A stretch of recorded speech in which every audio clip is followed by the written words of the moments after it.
More than half of this country's land is desert. And we have a severe water shortage. Moses led us to Israel, a country that has no oil, no water, not too good soil.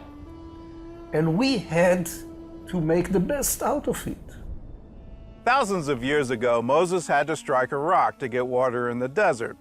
Well, today Israelis are taking a slightly different approach, using technology and creativity.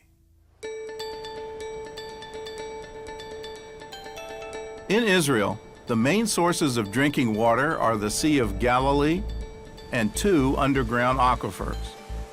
If rainfall is short, so is the nation's water supply.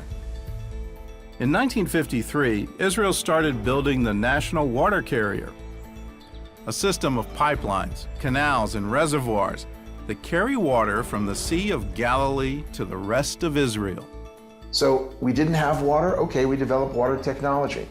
One of the things that Israel has excelled in is taking what some people would see as risk factors or as curses and turning them into blessings.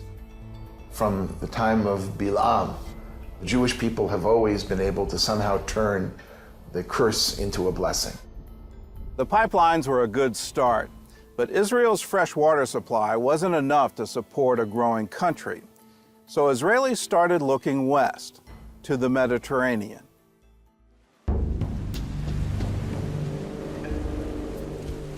For thousands of years, the Mediterranean Sea was the center of the ancient world, the crossroads between Europe, Asia, and Africa. And now it's one of Israel's greatest natural resources. Israel is desalinating so much of its drinking water, the majority of our drinking water's origin will be the Mediterranean Sea by the end of next year. Today, Israel produces 450 million cubic meters of drinkable water a day. Through a process called seawater reverse osmosis, water can go from the ocean to the faucet in less than 90 minutes. The Israeli technology is now used in more than 40 countries around the world. And thanks to the Mediterranean, Israel may soon have something that was once unthinkable: a water surplus. In this country, we don't have much water, except somehow, by the end of this decade, Israel is going to become a net water exporter. Just on today's news, there was an item about how Israel is stepping up the export of water to Jordan in order to supply water for all the Syrian refugees who are fleeing into Jordan. While Israel produces drinking water from the sea, many farmers are getting water for their crops literally out of thin air. Ancient Israelites used stones to collect the dew every morning. Now an Israeli company is using plastic trays to do the same. The trays were developed by Talyad Technologies, which means God's dew in Hebrew. Every morning, these trays channel the dew straight into the roots of the plants. They also prevent weeds from growing between the plants and reduce water usage by up to 50%. Israeli farmers have always made good use of their water, but it wasn't long before they realized that in order to survive, they also needed to start reusing it. Today, Israel recycles 80% of its wastewater. The closest competitor is Spain with 10%. So we recycle more than 8 times more water than any other country on the planet. Israelis developed a way to purify wastewater using ultraviolet light. This treated water is then used to irrigate crops. If you use it for vegetables, then you would like to clean it to the extent that you can almost drink it. So it is treated to a very high degree. Today, 60% of the water that is irrigating fields in Israel is produced water and not natural water. And I'll give you an example of our farm here on the kibbutz. We grow jojoba, and we use only sewage water, only treated wastewater to irrigate our jojoba. And this is done all over Israel. Israel may be short on fresh water, but the country's Negev desert is sitting on an underground ocean, too salty to drink or desalinate. So Israeli settlers found a new way to use it. You cannot really fight nature. Nature will fight you back. We found out after the years that it's better to cooperate and to coordinate with what you've got. Yoav Dagan is one of a growing number of Israelis who have left the ocean to go fishing in the desert. They build fish farms using the warm, salty water from underground. It's ideal for raising saltwater fish like tilapia, sea bass, and barramundi. The place here is working without chemicals, without anything. It's very healthy, it's friendly for the environment, and it's good for us in a matter of the pocket. We are making good money, and this is the bottom line. At this kibbutz in the Negev desert, even the fish waste is put to use. Every week, the water in these tanks is replaced and pumped underground to irrigate the nearby olive grove. The fish waste in the water makes an ideal natural fertilizer. As you can see on the side, the olives are growing around the farm, around the fish, and are doing very well without any other chemicals, only by the nutrients of the fish. Israel has taken this idea to other countries struggling with water and food shortages.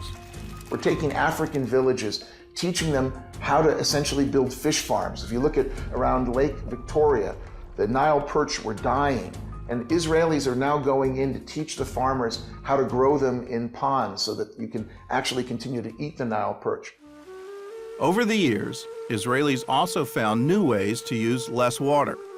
And as always, they started in the desert. There's the story of the Arava. Sometimes as 20 millimeters of rain annual fall, very harsh climate, and still, thanks to drip irrigation, this became the vegetable barn of Israel. 65% of vegetable export out of Israel, mainly to Europe, is coming from the Arava.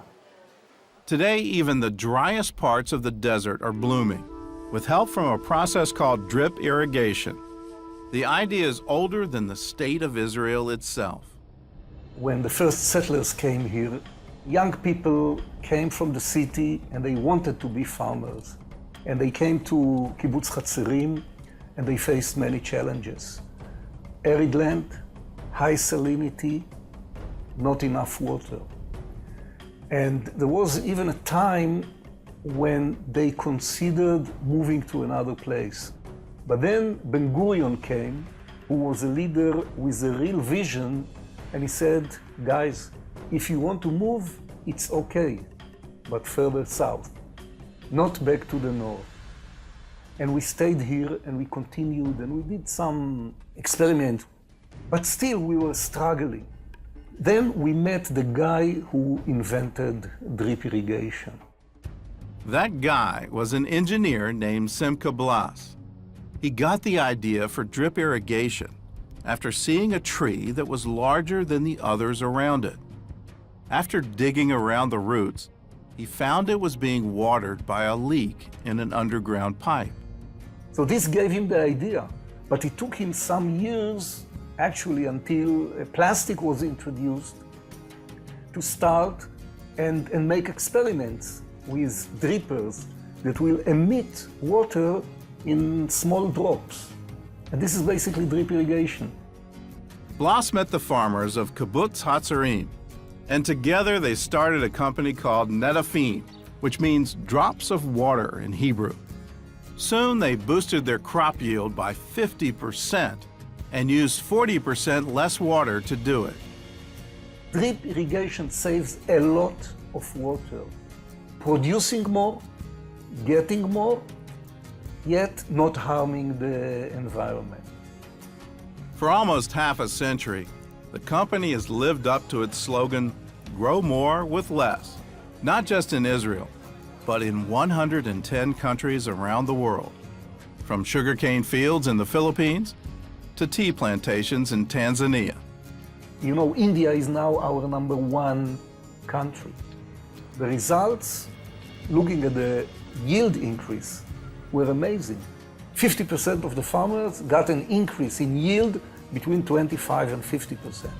Another 25% of the farmers got an increase in yield of up to 75%. Nenafim even designed a system that works solely on gravity for places like Peru, where remote mountain farmers don't have electricity. The plant doesn't know the difference. The plant doesn't know that you don't have a $20,000 computer behind the dripper. And it works beautifully. Everyone is talking about water scarcity. 70% of the water that we have available in the world is used for agriculture. Now, if we save only 15% in agriculture, we can more than double the available water for drinking and sanitation. In Hebrew, we have a term which is called tikkun olam, which is fixing the world. And this is basically what drip irrigation does.